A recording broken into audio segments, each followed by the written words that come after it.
Kasi this is just the first game of 3. We're gonna have a triple header Thursday, July the 4th broadcast. And of course, yan yung nakita yung referee natin. Crew chief for today, Michael Galotera. As Valdivia is about to attempt for his second, and he makes it. Ang assist na yun, galing kay Alegre. You know, both teams, si Coach, talagang that win by our national team sparked them to play, you know, twice or thrice as much when they played last time, ha? Yes, kaya nga eh. Iba yung tempo ngayon ng basketball eh. Parang kalmado, na very systematic, na parang alam nila kung paano pumesto. Yung hindi ka malilito kasi kontrolado yung basketball ngayong hapong ito. And as a coach, Coach John, you're visibly proud of this man, but also for our basketball countrymen like us that we are a world class. Second half of basketball action.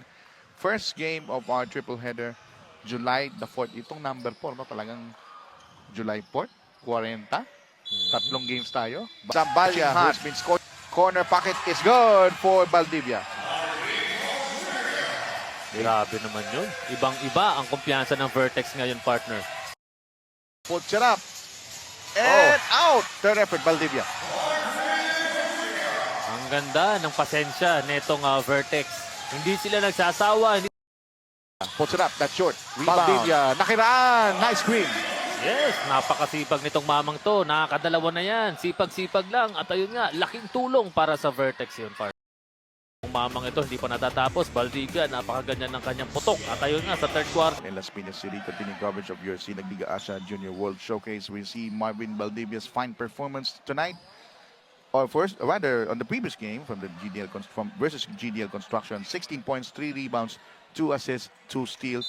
And so far, Valdivia and the rest of the Vertex have this spot. We're going to have a report from Daphne Lozano right now. Daphne. All out no matter what. Lalo na nanalo kami ng dalawang games na magkasunod, we should keep the fire burning and to not let this winning momentum go to waste. Those are the words of Marvin Valdivia.